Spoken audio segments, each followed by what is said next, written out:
The CDC says colon cancer is the third most common cancer and the second most common cause of cancer-related death. The American Cancer Society adds 1 in 23 men and 1 in 25 women will be diagnosed with colorectal cancer over their lifetime.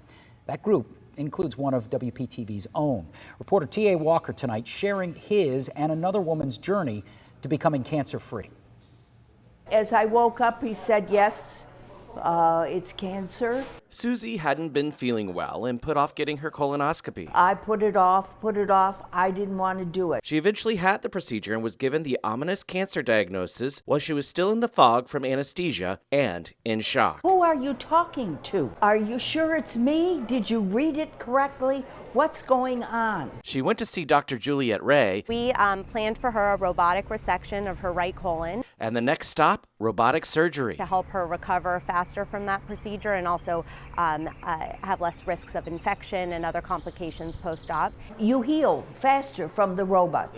And we were able to resect from about here to here so that we could take all of the blood supply and the lymph nodes that travel to this region, and then we reconnected the two ends. And I've been very surprised at how well the healing process has gone.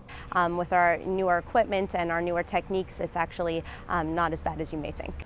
She gave me back my life because how I feel now is like night and day. She celebrated her win over colon cancer. She took me out to her office to ring the bell. The same bell I would ring a month later. Hey, we got a bell ringer. There we go. I had signs since 2002 that something was wrong. In my 20s, the doctor at the time chalked it up to me having a hemorrhoid. And now we're at stage 1, colon cancer, right? I hear that story way too often. Do you? But you don't know unless you have an investigation. An investigation is to look inside. An investigation that didn't happen for me until 19 years later. Sometimes you had to be your own advocate and say, no, I hear colon cancer is common. Why don't we just do an exam for peace of mind? In May of last year, the National Cancer Institute lowered the recommended age for colonoscopies from 50 to 45. Where colon cancer rates are going up in people younger than 50. And I suspect it's going to lower more. His research team seeing startling results about people getting colon cancer. We're still seeing it in people younger than 45.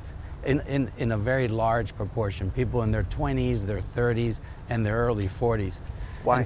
Why is a good question, and we don't have the answer. I was diagnosed with colon cancer at the age of 44 by Dr. Ray. My cancer journey is short, only lasting 5 weeks. It all started with finally getting that dreaded colonoscopy. Go, do it. Take care of yourself.